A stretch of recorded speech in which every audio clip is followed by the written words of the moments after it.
اب یہ بھی کمال ہے کہ ہم اللہ کی راہ میں کوئی نیکی کریں، خرچ کریں، تو تمنا کیا ہے؟ اے اللہ مال بڑھ جائے، اے اللہ جنت مل جائے، یا اللہ تیری رضا مل جائے۔ دنیا میں کسی کو یہ تمنا کرتا ہے اللہ میں تیری راہ میں خرچ کر رہا ہوں، برکت دے دے، ہو سکتا ہے اس کے پیسے بڑھ جائیں، ٹھیک ہے۔ اس سے اوپر کیا بندہ مانگتا ہے؟ اے اللہ جنت مل جائے، اللہ ہو سکتا ہے اس کے بدلے اس کے 100 روپے خرچ کرنے پر جنت دے دے۔ مگر اس سے بھی بڑا سوال یہ ہے کہ اللہ اپنی رضا دے دے، یہ سب سے اچھی دعا ہے۔ یاد رکھیے، اللہ جس سے راضی ہو گیا اس کا تو دنیا بھی اچھی ہو گئی، آخرت بھی اچھی ہو گئی نا۔ اللہ رحمان دنیا والآخرہ۔ ہمیں اللہ سے چاہیے کیا؟ بندہ جو مانگتا ہے نا، جیسی طلب ویسی عطا ہے۔ اب مثال کے طور پہ کوئی بندہ اگر آپ کو آ کر کہے کہ صاحب کھانا کھلا دیں، تو آپ اس کو کپڑے نہیں دلائیں گے نا، آپ کھانا ہی دلائیں گے نا۔ کوئی آ کے کہتا ہے سر کپڑے چاہیے، آپ کپڑے دلائیں گے۔ اور کوئی آ کے کہتا ہے مجھے گھر چاہیے، تو نہ اس کو کھانا چاہیے نہ لباس چاہیے، جیسی مانگو گے۔ اچھا دنیا والوں سے زیادہ مانگو تو دنیا والے بھگا دیتے ہیں، اللہ کے خزانے تو تھوڑے نہیں ہیں نا، اللہ سے تو مانگو۔ اور مزیدار دعا یہی ہے کہ اللہ سے اللہ کی رضا مانگے، اللہ سے اللہ کی عطا مانگے، اللہ سے یہ مانگے کہ اللہ جس حال میں تو راضی اس حال میں راضی۔ مثال کے طور پہ آپ کا بچہ ہے، کوئی بچہ آ کر کہتا ہے کہ ابا جان مجھے یہ کھانا کھانا ہے، کوئی آ کر کہتا ہے مجھے اتنے پیسے چاہیے، اور کوئی کہتا ہے ابو جس میں آپ راضی نہ میں راضی۔ بتاؤ ان تینوں میں کس پہ زیادہ پیار آئے گا؟ آپ کس کو زیادہ خوش کریں گے کہ یار یہ اپنے لیے کچھ مانگ ہی نہیں رہا، یہ کہہ رہا ہے جس میں آپ راضی اس میں میں راضی؟ ایسا ہی ہے نا، بلا تمثیل۔ اللہ کی کوئی اولاد نہیں ہے، ہم تو بندے ہیں اللہ کے، لیکن بندہ جب اللہ سے یہ کہتا ہے نا اللہ جس حال میں تو راضی اس حال میں میں راضی، میرے لیے جو حال تیرے نزدیک اچھا وہ کر دے، تو وہ تو سخیوں کو بھی دینے والا ہے، وہ قریبوں کو کرم دینے والا ہے۔ جب وہ بندے کی یہ کیفیت دیکھتا ہے نا کہ بندہ رب کے سامنے سر جھکائے بیٹھا ہے، اے اللہ مجھے کچھ نہیں تیری رضا چاہیے۔ حضرت ابراہیم کے ساتھ کیا ہوا تھا؟ حضرت ابراہیم کو جب آگ میں ڈالا جا رہا تھا، آپ کے پاس فرشتے آئے تھے۔ میری اور آپ کی اوقات کیا ہے، ان کا مقام دیکھیں خلیل اللہ کا، کہ فرشتے آئے کہ حضرت ہمیں کہیں ہم بارش برسا دیں، ہمیں کہیں ہم ہوا چلا دیں، یہ آگ ختم کر دیتے ہیں۔ حضرت ابراہیم نے کہا مجھے تمہاری کوئی مدد نہیں چاہیے۔ جب آگ میں ڈالا جانے لگا، حضرت جبریل آئے اور آ کر کہتے ہیں اے ابراہیم ہم سے مدد نہیں مانگتے، اللہ سے تو مانگ لو، اللہ سے ہی کہہ دو نا کہ آگ بجھ جائے، آگ تمہیں تکلیف نہ پہنچائے۔ توکل کا لیول دیکھیں۔ حضرت ابراہیم کیا کہتے ہیں؟ رب دیکھ رہا ہے نا، مجھے آگ میں ڈالا جا رہا ہے، اللہ دیکھ رہا ہے نا، اگر اس نے بچانا ہوگا تو بچا لے گا، اور اگر اسی میں راضی ہے تو میں بھی راضی ہوں۔ نتیجہ کیا نکلا؟ اللہ نے جلنے دیا کیا؟ راکھ ہو گئے۔ ہائے ہائے، اللہ نے آگ کو حکم دیا قلنا یا نار کونی برداً وسلاما علی ابراہیم، اے آگ ٹھنڈی اور سلامتی والی ہو جا ابراہیم پر۔ اور آگ کیسی ہوئی کہ حضرت ابراہیم کو نہ ٹھنڈ لگی نہ گرمی لگی۔ کئی دنوں بعد آگ سے باہر آتے ہیں اور آپ کا بال بھی بیکا نہیں ہوتا ہے۔ جسے اللہ رکھے اسے کون چکھے۔ یہ بات ہے تھوڑی باریک، سمجھ نہیں آتی ہر کسی کو، یہ تھوڑا سا لیول دوسرا ہے۔ ہم اللہ سے یہ چاہتے ہیں کہ اے اللہ مجھے اس حال میں رکھ جس میں میں راضی ہوں۔ جس دن یہ سمجھ آ گئی نا آپ کو کہ اے اللہ اس حال میں رکھ جس میں تو راضی ہے، اے اللہ تجھ سے تیری رضا چاہیے، بس مالک تو راضی ہو جا۔ جس دن آپ اس لیول پر جا کے اللہ سے مانگنے لگو گے نا، پھر دیکھو اللہ کیا عطا فرماتا ہے۔ قریب اپنی شان کے مطابق دے گا نا۔ ہم تو اپنی حیثیت کے، مثال کے طور پہ کسی کے پاس گئے اور اس سے 500 روپے لے کر آ گئے، کوئی دوسرا کہے گا عجیب آدمی ہو یار، یہ تو 5 لاکھ بھی دے سکتا تھا، 500 لے کر آ گئے، ٹھیک ہے نا۔ اتنی بڑی پارٹی کے پاس گئے اور تم 5000 کا آرڈر لے کر آئے، یہ تو 5 کروڑ کا آرڈر دے سکتا تھا۔ ہوتا ہے نا کبھی کبھی، پتہ چلتا ہے اس کا تو لیول ہی اور تھا۔ ہم اللہ سے وہ مانگ رہے ہیں جو ہمارا لیول ہے۔ اللہ سے کہیں نا مولا اپنی شان کے مطابق عطا فرما، اے اللہ اپنے کرم کے مطابق عطا فرما، اے اللہ میرے گناہ تیری رحمت کے آگے کیا ہے، میں گناہ گار تیری رحمت کے آگے میں ذرہ بھی نہیں، تو اپنی رحمت کو دیکھ مالک، مجھے بخش دے، میرے گناہ معاف کر دے۔ اس کی رحمت، اس کی شان، اس کا مقام ہماری سوچوں سے وراء الورا ہے نا، وہ تو مقام عطا کرنے والا ہے۔ مگر ہم ہیں کہ ہماری وہ چھوٹی چھوٹی باتیں ہیں، ہماری اپنے مسائل ہیں۔ کاش یہ بات سمجھ آ جائے کہ حضرت بشر حافی نے جو بتایا کہ جس کو جو چاہیے تھا اللہ نے جنت میں وہ دیا نا۔ اسی طرح مولانا نقی علی خان اعلیٰ حضرت کے والد ہیں، فرماتے ہیں اے عزیز تیری قدر و قیمت تیری طلب پر ہے۔ جو اللہ پاک کی جناب سے دنیا طلب کرتا ہے اللہ اسے دنیا عطا کی جاتی ہے، اور جو آخرت چاہتا ہے اسے آخرت دی جاتی ہے۔ اور یہی بات رب نے قرآن میں فرمائی۔ اللہ فرماتے ہیں من کان یرید ثواب الدنیا فعند اللہ ثواب الدنیا والآخرہ وکان اللہ سمیعا بصیرا۔ جو دنیا کا انعام چاہتا ہے تو دنیا اور آخرت کا انعام اللہ ہی کے پاس ہے، اور اللہ ہی سنتا دیکھتا ہے. مزید فرماتے ہیں جو دنیا اور آخرت کو چھوڑ کر خدا کی طلب میں مصروف ہو جاتا ہے اسے اللہ پاک اپنے دیدار سے نواز دیتا ہے. کاش یہ بات سمجھ آ جائے کہ ہمیں اللہ کی طلب ہو جائے, اللہ کے دیدار کی طلب ہو جائے, اللہ کی رضا کی طلب ہو جائے, پھر دیکھیں اللہ کیا کچھ عطا فرماتا ہے. اے میرے پیارے اسلامی بھائیوں, اب ہم نے سنا تھا الثواب جزاء الطاعہ, یعنی نیکی کے بدلے کو ثواب کہتے ہیں. اب یہ بھی یاد رہے کہ دنیا میں بھی جو نعمت ملتی ہے نا کسی نیکی کے بدلے, ہم نے کسی کے ساتھ بھلا کیا, ہمارے ساتھ بھلا ہو گیا, ہم نے مال خرچ کیا, اللہ نے برکت ڈال دی, ہماری بیماری ٹل گئی, ہماری بلا ٹل گئی, یہ بھی ثواب ہے. یہ ثواب الدنیا ہے, اور آخرت میں انشاءاللہ جو اجر ملے گا وہ آخرت کا ثواب ہے. تو اے میرے پیارے اسلامی بھائیو, اسی کو قرآن میں رب فرماتا ہے من کان یرید ثواب الدنیا فعند اللہ ثواب الدنیا والآخرہ. جو دنیا کا انعام چاہتا ہے تو دنیا اور آخرت کا انعام اللہ ہی کے پاس ہے. لیکن جو دنیا کی واہ واہ چاہتا ہے, اس لیے خرچ کروں کہ لوگ سخی کہیں, اس لیے جناب لوگوں میں نیکی کی دعوت دوں کہ لوگ مجھے عالم کہیں, اس لیے میں جناب لوگوں کی مدد کروں کہ لوگ مجھے مددگار کہیں, تو یہ آپ نے دنیا طلب کی نا. آپ کو نہ دنیا کا کوئی فائدہ ہوگا نہ آخرت کا ہوگا, کیونکہ آپ تو واہ واہ چاہتے ہیں, اخلاص تو نہیں ہے. نہیں, اللہ کی رضا, اللہ قبول فرمائے اسے اور مجھے دنیا اور آخرت کی برکتیں عطا فرمائے. نیکی کرتے وقت یہ نیت ہونی چاہیے لَمَثُوبَةً مِّنْ عِنْدِ اللَّهِ خَيْرٌ, تو اللہ کے یہاں کا ثواب بہت اچھا ہے. تو اے میرے پیارے اسلامی بھائیوں, اب جب آپ حلال کے ذریعے, اب آج کل کیا ہوتا ہے, ہر چیز کے دو طریقے ہیں.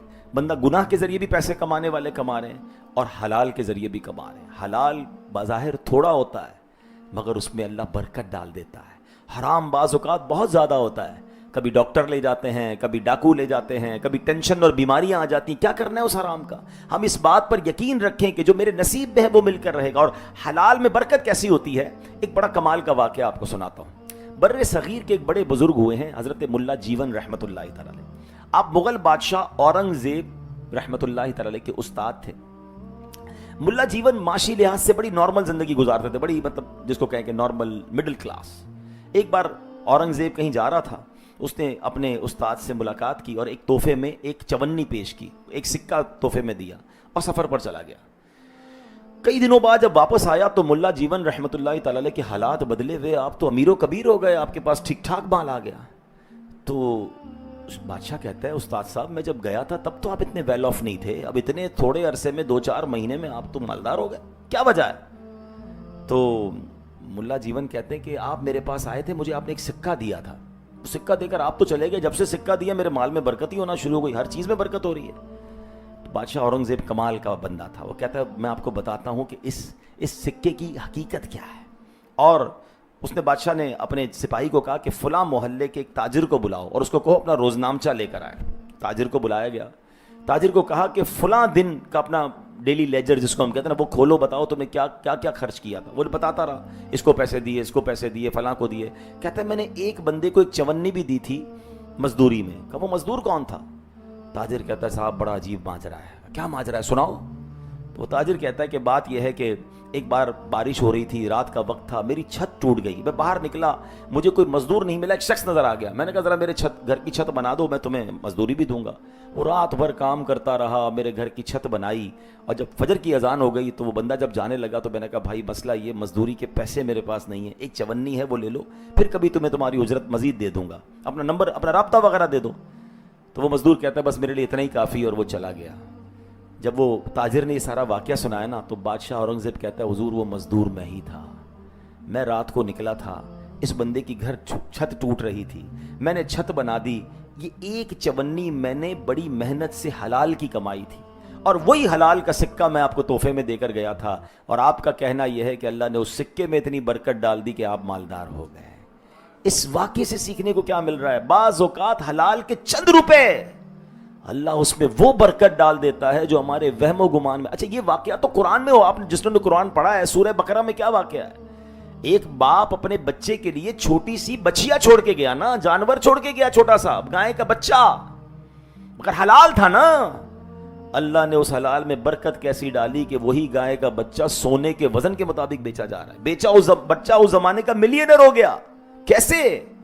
حلال چھوڑا تھا. آج لوگ کہتے ہیں بچوں کے لیے کچھ تو چھوڑنا ہے نا جناب, میں جو بھی کر رہا ہوں ڈبل محنت کر رہا ہوں, اگر گڑبڑ کر بھی رہا ہوں تو بچوں کے لیے کر رہا ہوں.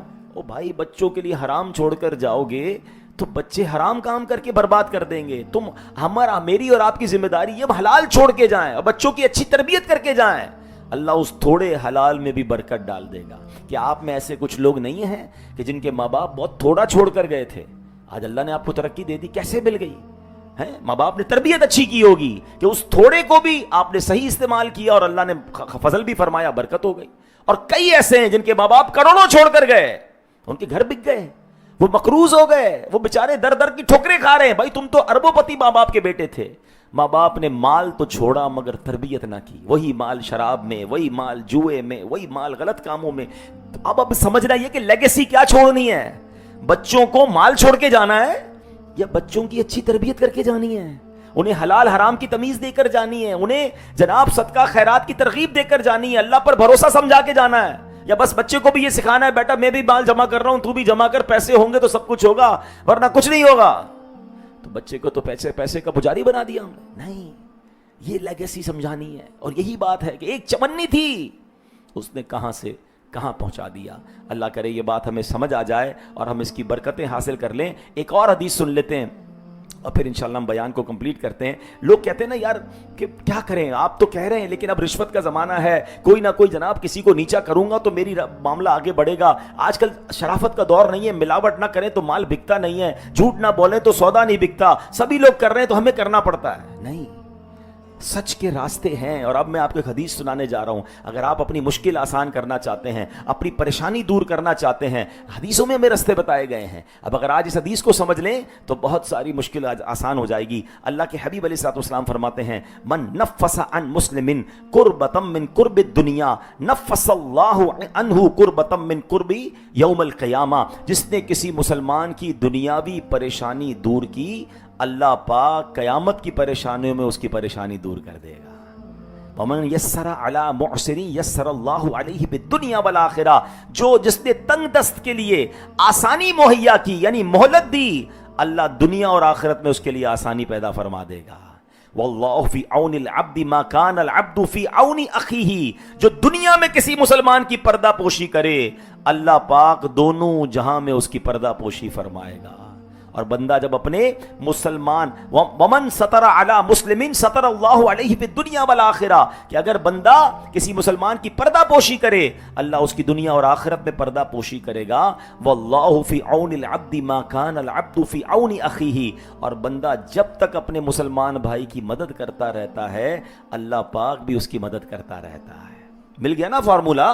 آپ کو اللہ کی مدد چاہیے, آپ مسلمان کی مدد کریں, اللہ مدد کرے گا.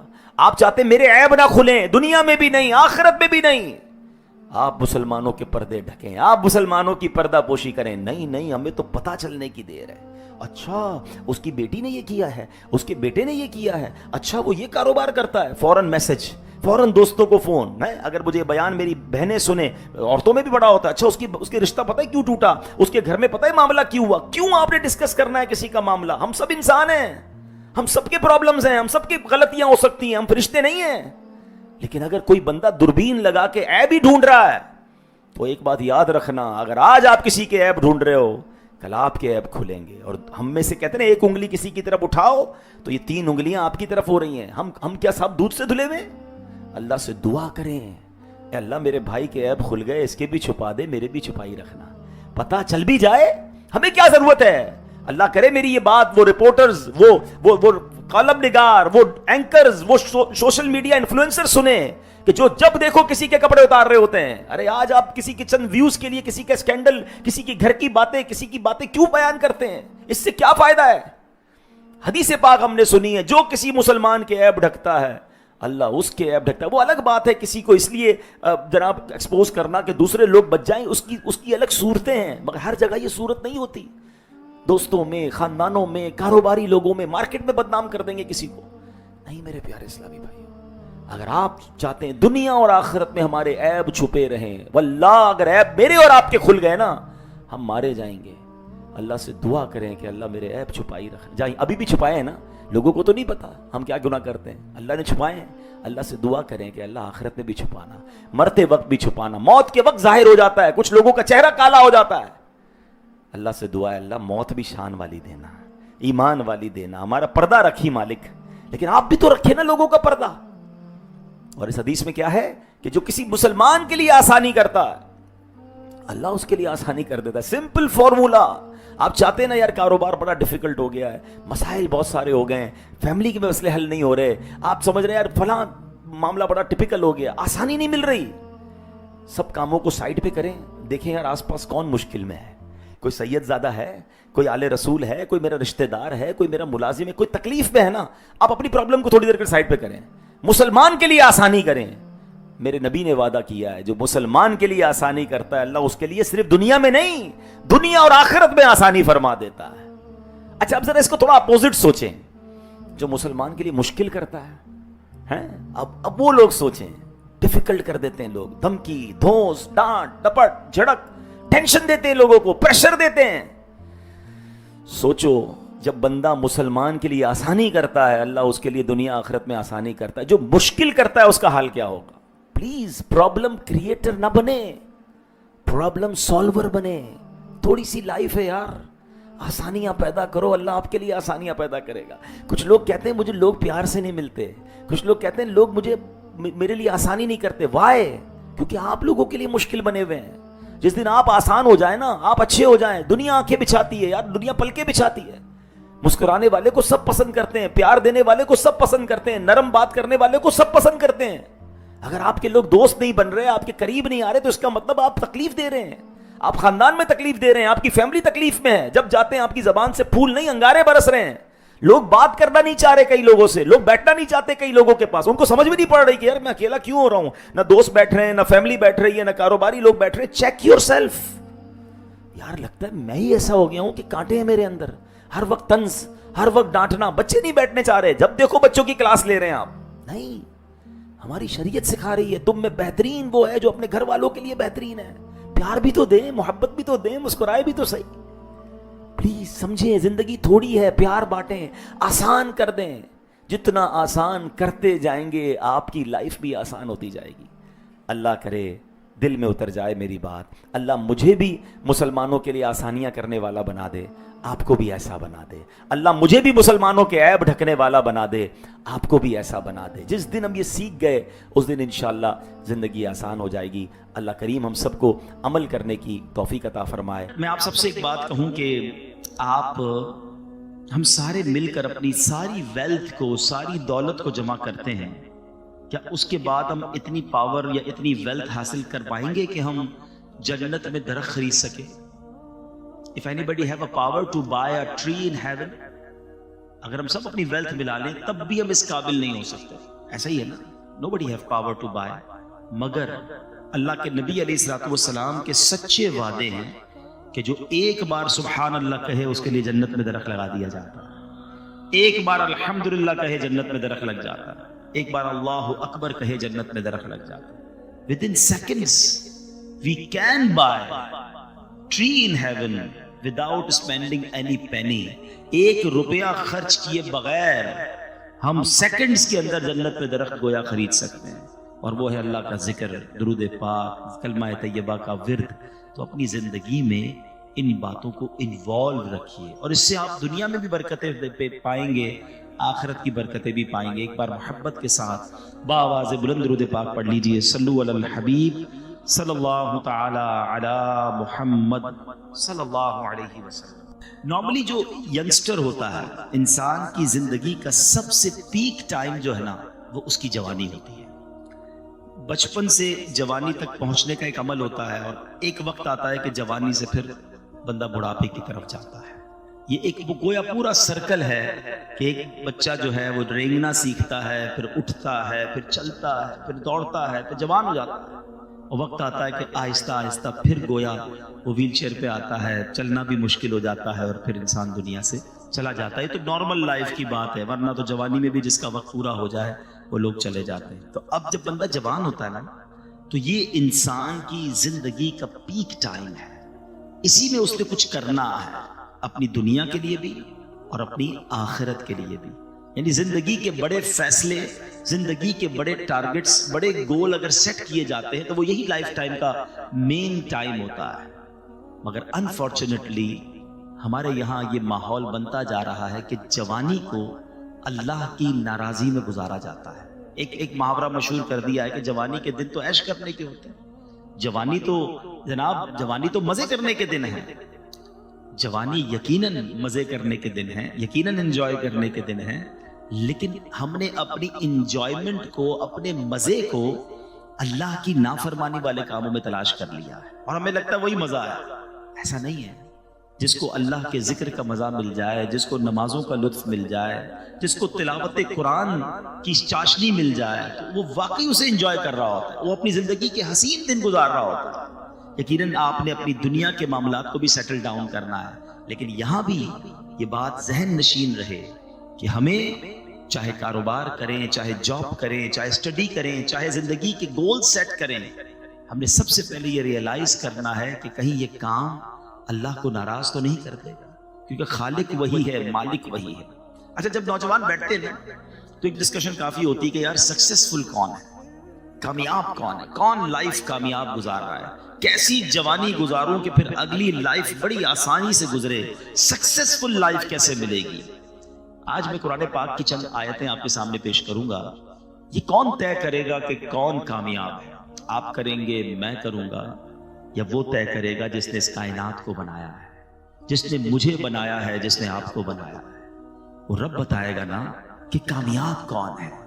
تو آئیے آج قرآن ہی سے پوچھتے ہیں کہ اے رب کے پیارے کلام, تو ہمیں بتا کہ ہم کامیاب ہونا چاہتے ہیں, ہم سکسیسفل رہنا چاہتے ہیں in the life here and hereafter, زندگی میں بھی اور مرنے کے بعد کی جو زندگی ہے ہم اس میں بھی کامیاب رہنا چاہتے ہیں. کیونکہ کچھ لوگ سمجھتے ہیں پیسے والا کامیاب ہے, کوئی کہتا ہے نہیں جناب طاقت والا کامیاب ہے, کوئی کہتا ہے جو خوبصورت ہے وہ کامیاب ہے, کوئی کہتا ہے جو مشہور ہے وہ کامیاب ہے. ہم انہی ڈسکشنز میں کھو جاتے ہیں. تو سمپل فارمولا یہ ہے کہ قرآن سے ہی پوچھ لیتے ہیں کہ اے خالق و مالک کے کلام, تو ہمیں بتا کہ کون کامیاب ہے. پارہ 18 ہے. میں چاہوں گا آپ سب سے کہ میں تو آج مختصر اس کی قرآن کی چند آیتوں کی تلاوت کروں گا, ترجمہ بتاؤں گا, تفسیر بتاؤں گا, مگر آپ خود بھی گھر جا کے پڑھیے گا, اس کو نوٹ کر لیں.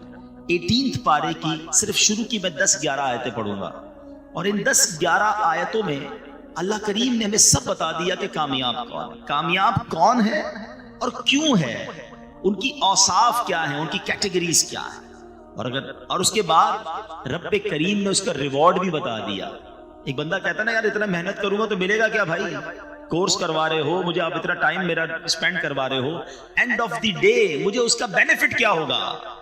اللہ کریم نے کامیاب لوگوں کے اوصاف بھی بیان کیے اور ان کو ملنا کیا ہے وہ بھی بتا دیا ہے.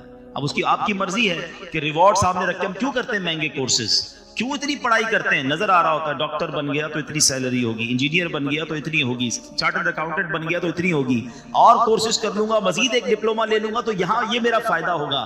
انسان بینیفٹ پر نظر رکھ کر اسٹرگل کرتا ہے. آج میں آپ کو دنیا کے کسی بندے کی طرف سے یہ نہیں بتا رہا کہ یہ کرو گے تو یہ ملے گا. میں خالق و مالک کے قرآن سے آپ کو بتانے جا رہا ہوں کہ یہ کرو گے تو سنو ملے گا کیا. اب آپ کی مرضی ہے کہ وہ جو ریوارڈ ہے وہ سننے کے بعد اگر اس لائن آف ایکشن کو اپنا لیں پھر انشاءاللہ خیر ہی خیر. It's not very difficult. I'm not telling you which one of the biggest or difficult formulas today. Just I recite only 10 آیات in front of you. 10 آیتیں ہیں, سمپل ہے, کوئی مشکل نہیں ہے. اگر واقعی غور کر لیں تو چند باتیں اللہ نے فرمائی ہیں, اس کو پورا کر لیں تو کامیاب ہو جانے ہیں. اور اللہ کے نزدیک جو کامیاب ہوا اصل کامیابی وہی ہے. ایک بات یاد رکھنا, مجھے میرے کولیگز کہیں, مجھے میرے فرینڈز کہیں, میرے رشتہ دار کہیں کہ بڑا کامیاب آدمی ہے, اور اللہ کی بارگاہ میں اگر کامیاب نہیں ہوں, وہ مجھ سے ناراض ہے, تو اس کامیابی کا کوئی فائدہ نہیں ہے. اور جس کو رب فرما دے نا یہ کامیاب ہے, اللہ کے حبیب فرما دے یہ کامیاب ہے. ہمیشہ یاد رکھنا, جس سے رب راضی اس سے سب راضی. ہاں, ہم سب کو راضی کرنے کے لیے بعض اوقات رب کو ناراض کر بیٹھتے ہیں. We have to decide کہ ہمیں اللہ اور اس کے رسول کو راضی کرنا ہے. تو آئیے قرآن کی چند آیتیں ہیں. پارہ 18 ہے, سورہ مومنون. قرآن فرماتا ہے بسم اللہ الرحمن الرحیم قد افلح المؤمنون. پہلی آیت اللہ فرماتا ہے بے شک ایمان والے کامیاب ہو گئے. کامیاب کون ہے؟ ایمان والا. اے اللہ تیرا شکر ہم ایمان والے ہیں. کتنی بڑی نعمت ہے ایمان. ہم ایمان والے ہیں, یہ فرسٹ کنڈیشن کو ہم نے اچیو کر لی ہے. وداؤٹ اینی ڈیفیکلٹی اور وداؤٹ اینی اس کو آپ کا اسٹرگل. اللہ نے مہربانی کیسی کی کہ ہم کسی کافر کے گھر میں پیدا نہیں ہوئے, آنکھ کھولی تو ماں باپ مسلمان تھے. یہ اللہ کی مہربانی ہے. ہم میں سے کسی نے دعا تھوڑی کی تھی پیدا ہونے سے پہلے, یا اللہ جب بھی پیدا کیجیے مسلمان گھرانے میں پیدا کرنا. بغیر مانگے اللہ نے مجھے اور آپ کو مسلمان بنا دیا. کان نے پہلی آواز سنی تو اللہ اکبر سنی. تو قرآن کہتا ہے کامیاب کون ہے؟ بے شک ایمان والے کامیاب ہو گئے. اب آگے ایمان والے کیسے, یہ آگے قرآن بتائے گا. ٹھیک ہے, اچھا ایمان کی بات پہلے کر لیتے ہیں.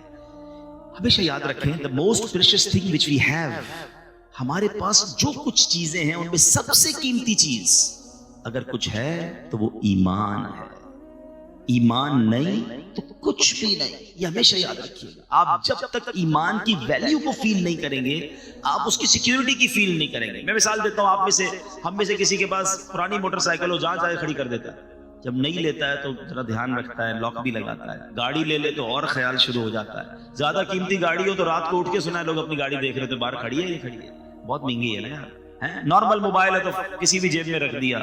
مہنگا موبائل لیا تو بیان کے دوران بھی ہاتھ لگا کے چیک کرتے ہیں, ہاں ابھی بھی ہے, خیر ہے, گیا نہیں ہے. کیوں؟ جتنا قیمتی چیز ہے اتنی اس کی فکر ہے. یہ انسان کی فطرت ہے. It's okay. پیسے تھوڑے ہوتے جیب میں رکھتے ہیں, زیادہ ہوتے بینک میں رکھتے ہیں, لاکر میں رکھتے ہیں. لیکن اگر واقعی ہم نے یہ مانا ہے کہ ہماری سب سے قیمتی چیز ہمارا ایمان ہے, تو I have one question for all of you. پھر میرا آپ سے سوال ہے کہ کب ایمان کی حفاظت کی فکر کی ہے؟ کب سوچا یار سیکیور ہے کہ نہیں, کچھ چھین تو نہیں لے گا؟ کبھی جس طرح چیزوں کو چیک کرتے ہیں, یار موبائل ہے, پیسے ہیں, گاڑی ہے, بینک بیلنس مارے ہوتے ہیں لوگ, یا چیک کر لو سب ٹھیک ہے. لیکن کبھی کوئی ایسا ہم نے اپنی بیلنس شیٹ نکالی ایمان کی کہ یار ایمان بھی ٹھیک جا رہا ہے کہ نہیں, تو گڑبڑ تو نہیں ہو گئی, کچھ چھین تو نہیں رہا, چلا تو نہیں جائے گا. اب ہو سکتا ہے آپ میں سے کسی کے ذہن میں خیال آئے کہ کیا ایمان بھی چھین سکتا ہے؟ یہ تو نئی بات بتا رہے ہیں ہم. جی جناب, اللہ کے حبیب علیہ الصلوۃ والسلام کی میں آپ کو پہلے ایک دعا سناتا ہوں. پہلے پیارے آقا کون ہیں جن کے صدقے مجھے اور آپ کو ایمان ملا ہے نا؟ تیرے صدقے میں آقا سارے جہاں کو دین ملا. ارے ان کے صدقے دین پھیلا ہے, ہم ایمان والے ان کی وجہ سے ہیں. مگر وہ دعا کرتے تھے, یا مقلب القلوب ثبت قلبی علی دینک, اے دلوں کو پھیرنے والے میرے دل کو اپنے دین پر ثابت قدمی عطا فرما. اب ذرا سوچئے کہ اللہ کے حبیب یہ دعا کر رہے ہیں کہ یا اللہ دل پھر نہ جائے. یہ میری اور آپ کی تعلیم کے لیے کہ میری امت تو یہ دعا کرے نا. ہم نے کب دعا کی یا اللہ ایمان سلامت رکھیو, ایمان کی حفاظت رہے, خدا را اس کی حفاظت کی فکر کرے. یہ شیطان جو ہے نا اتنا مردود ہے کہ اس کا الٹیمیٹ گول یہی ہے کہ وہ ہمارا ایمان سنیچ کر لے, ایمان چھین لے, کیونکہ اس نے جہنم میں جانا ہے اور وہ چاہتا ہے کہ وہ ہمیں بھی ساتھ لے جائے, اور اس کے لیے اس نے بڑے پلان کیے ہوئے. پہلے یاد رکھیے, علماء فرماتے ہیں احادیث کا بھی مضمون ہے کہ جب بندہ گناہ کرتا ہے نا اس کے دل پر ایک سیاہ نقطہ پڑ جاتا ہے, دوسرا کرتا ہے, پھر تیسرا کرتا ہے, پھر, اور جب کنٹینیو کرتا رہتا ہے تو ایک وقت آتا ہے اس کا دل سیاہ ہو جاتا ہے. اب اس پر ہدایت کی کوئی بات اثر ہی نہیں کرتی ہے. اور پھر علماء کہتے ہیں جو گناہوں والی کثرت کے ساتھ زندگی گزارتا ہے, ڈر ہے کہ مرتے وقت اس کا ایمان جو ہے وہ چھین لیا جائے. ہمیشہ یاد رکھیں. اچھا یہ صرف نبی پاک کا انداز نہیں تھا, بڑے بڑے صحابہ کرام, اولیاء کرام. مگر ہم میں سے کس نے دعا کی کہ اللہ ایمان سلامت رکھیو, قبر میں ایمان لے کر جاؤں. ہم تو کبھی کسی بزرگ سے بھی مل لیں, کوئی ہمیں مل بھی جائے دعا کروانے کے لیے, تو روزی کے لیے, بچوں کے لیے, کاروبار کے لیے دعا کروا, ایمان کے لیے دعا کیوں نہیں کرتے؟ تو یاد رکھیے سب سے قیمتی چیز وہ ایمان ہے. گانوں میں, لطیفوں میں, چٹکلوں میں, کامیڈی شو میں اب بڑے ایسے کفریہ کلمات آ گئے. میرے ٹاپک نہیں ہے ورنہ میں اسی پر پورا بیان آج کر دوں, اور یہ بیان بھی ہونے چاہیے, اور یہ بھی ہماری نالج ہونی چاہیے کہ وہ کون سے طریقے ہیں جس سے ایمان سے بندہ خارج ہو جاتا ہے. کفریہ کلمات آج مذاق میں جس کو دیکھو جنت, دوزخ, فرشتوں, رسولوں, انبیاء, معاذ اللہ, مذاق اڑا رہا ہوتا ہے, لطیفے سنا رہا ہوتا ہے. بالکل آسان لیا ہوا ہے لوگوں نے. ایسا نہ کیا کرو.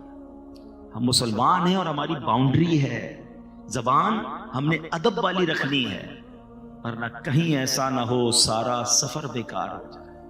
جس کا ایمان چلا گیا نا اس کی نمازیں, روزے, حج, صدقے سب ختم, وینش, نل اینڈ وائڈ. ایمان تو سمجھ لیں پاسپورٹ ہے, پھر جنت کا ویزا لگے گا نا. پاسپورٹ ہی نہیں ہے تو کیسے جائیں گے؟ تو بہرحال پہلی آیت قرآن کی سمجھا رہی ہے, قد افلح المؤمنون, بے شک ایمان والے کامیاب ہو. اب آگے چلتے ہیں، اللہ نے ان کی کیٹیگریز بیان کی ہے. الذین هم فی صلاتہم خاشعون. وہ کون ہے ایمان والے؟ ان کے کام کیا ہیں؟ پہلا وصف اللہ قرآن میں فرماتا ہے جو اپنی نماز میں خشوع و خضوع والے، فوکس کرتے ہیں، نماز کو پراپر پڑھتے ہیں. اب نماز پراپر طریقے سے پڑھنے والے، یہ ایمان والے وہ ہیں جو کامیاب ہیں. بڑی تعداد تو نماز ہی نہیں پڑھتی ہے. خشوع و خضوع تو بات کی بات ہے نا. تو سوچئے قرآن کہتا ہے کہ کامیاب لوگ وہ ہیں جو اپنی نماز کو پراپر طریقے سے وتھ فوکس پڑھتے ہیں. تو ہم نے نماز بھی پڑھنی ہے اور پراپرلی پڑھنی ہے. ایک بزرگ کے بارے میں آتا ہے، ان کے پڑوس میں کوئی بچی تھی، اس نے کہا کہ امی وہ ہمارے برابر میں ایک چھت پر ایک تنا لگا ہوا ہوتا تھا، آج کل وہ نظر نہیں آ رہا، ایک پلر. کہا بیٹا وہ کوئی تنا یا پلر نہیں تھا، برابر میں بزرگ رہتے تھے، وہ روز نماز پڑھتے تھے. وہ اتنی دیر نماز پڑھتے تھے، اس فوکس کے ساتھ نماز پڑھتے تھے کہ لوگوں کو لگتا تھا کوئی تنا کھڑا ہوا ہے. لیکن آج تو نماز میں یہ حال ہے کہ دھیان کہیں ہے، دل کہیں ہے. اتنی تیزی سے لوگ نماز پڑھتے کہ سمجھ ہی نہیں آتی کیا پڑھا اتنی دیر میں. ایک بار نبی پاک علیہ الصلوۃ والسلام کی بارگاہ میں ایک شخص آیا، اس نے نمازیں ادا کی. نبی پاک نے فرمایا تمہاری نماز ٹھیک نہیں ہوئی ہے، دوبارہ پڑھو. پھر پڑھنے گیا، واپس آیا، پیارے آقا نے کہا تم نے نماز ٹھیک نہیں پڑھی، دوبارہ پڑھو. پھر آیا پیارے آقا نے تیسری بار اس سے کہا دوبارہ پڑھو. کہا حضور مجھے ایسے ہی آتا ہے، میں نے تو سیکھی ایسے ہے. فرمایا یہ وہ نماز نہیں. حدیث کا خلاصہ ہے اطمینان سے رکوع کرو، اطمینان سے سجدہ کرو، اطمینان سے قیام کرو. پیارے آقا علیہ الصلوۃ والسلام نے فرمایا بدترین چور وہ ہے جو نماز کا چور ہے. نماز کو مذاق نہ بنائے. نماز یہ اللہ کی بارگاہ میں حاضری کا وقت ہے. اس کو اہتمام کیجئے، اس کو گویا سیلیبریٹ کیجئے. مثال کے طور پہ آپ کو وزیر اعظم بلا لیں، کوئی وزیر اعلیٰ بلا لیں، کوئی منسٹر بلائے، کتنا تیار ہو کے جاتے ہیں. پورے محلے کو پتہ چل جاتا ہے کسی بڑی دعوت میں جا رہے ہو تو اتنے پرفیوم لگا کر، اتنے عطر لگا کر لوگ نکلتے ہیں. وہ والے کپڑے استری کروں گا، وہ والے جوتے پہننے، یار یہ تو پچھلی دعوت میں پہن لیے تھے، اب ذرا دوسرا کلر پہننا ہے. سب اہتمام ہے. نماز پڑھتے وقت نہ لباس کا خیال ہے، نہ صفائی کا خیال ہے، نہ توجہ ہے. ایسا نہ کریں. اپنی نماز کی حفاظت کریں، پراپر طریقے سے پڑھیں. ایک میں فارمولہ بھی بتا دیتا ہوں. کچھ لوگ کہتے ہیں یار نماز پڑھتے ہیں تو دھیان کہیں اور ہوتا ہے. وہ چٹکلا مشہور ہے نا کہ ایک شخص تھا، وہ اس کی جماعت چلی گئی، عشاء کی جماعت، دکاندار تھا، وہ رونے لگا. لوگوں نے کہا اب جماعت چلی گئی اس لیے رو رہے ہیں. کہتے جماعت چلی گئی اس لیے نہیں رو رہا، روز عشاء کی نماز میں امام صاحب تلاوت کرتے تھے، میں دکان کا حساب کرتا تھا. اب امام صاحب نے نماز تو پڑھا دیا، مجھے خود اپنی نماز بھی پڑھنی پڑے گی، الگ سے حساب بھی کرنا پڑے گا. تو مسئلہ یہ کہ نماز میں سارے خیالات آتے ہیں. تو اس کی وجہ یہ ہے کہ ہم نماز کے مطلب کو نہیں سمجھتے. اگر نماز میں جو ہم تلاوت کرتے ہیں نا، اس کو ترجمے سے پڑھ لینا ایک بار. میں اس کا ایک مشورہ دیتا ہوں جو چاہتے ہیں کہ ان کا نماز میں دھیان نہ بٹے. تو ایک فارمولہ یہ ہے کہ آپ 30واں پارہ قرآن پاک کا 30واں پارہ اور سورہ فاتحہ، اس کو پراپر ترجمے اور تفسیر سے 2-3 بار پڑھ لیں. میں آپ کو مشورہ بھی دے دیتا ہوں. تفسیر قرآن صراط الجنان یہ موبائل فون پر بھی موجود ہے، انٹرنیٹ پر اس کی اپلیکیشن بھی موجود ہے، ڈاؤن لوڈ کر لیں، منگوا لیں. 2-3 بار پڑھ لیں 30واں پارہ. آپ یقین کریں آپ کی زندگی مزیدار ہو جائے گی. کیونکہ نارملی امام صاحب 30ویں پارے سے کوئی نہ کوئی سورت تلاوت کر رہے ہوتے ہیں. اب جب وہ سورہ فاتحہ پڑھیں گے نا تو آپ کو پتہ چل جائے گا بات کیا ہو رہی ہے. اب جب وہ آخری پارے کی کوئی آیت تلاوت کریں گے آپ کو اندازہ ہو جائے گا کہ قبر کا ذکر ہے، حشر کا ذکر ہے، نعمتوں کا ذکر ہے، جنتوں کی بات. واللہ میں آپ کو دل کی بات بتاؤں کہ جو قرآن کو سمجھتے ہیں نا، اچھا قاری تلاوت جب کر رہا ہوتا ہے نا تو دل نہیں چاہتا امام صاحب رکوع میں جائیں، جی چاہتا ہے اللہ کی اور باتیں سنائیں. کلام اللہ کو کیا سمجھتے ہو؟ یہ اللہ کا کلام ہے. تو کلام اللہ کو ایک بار ترجمہ تفسیر سے پڑھ لیں، کم از کم ایٹ لیسٹ 30 پارہ پڑھ لیں، تو آپ فوکس ہونا نماز میں شروع ہو جائیں گے.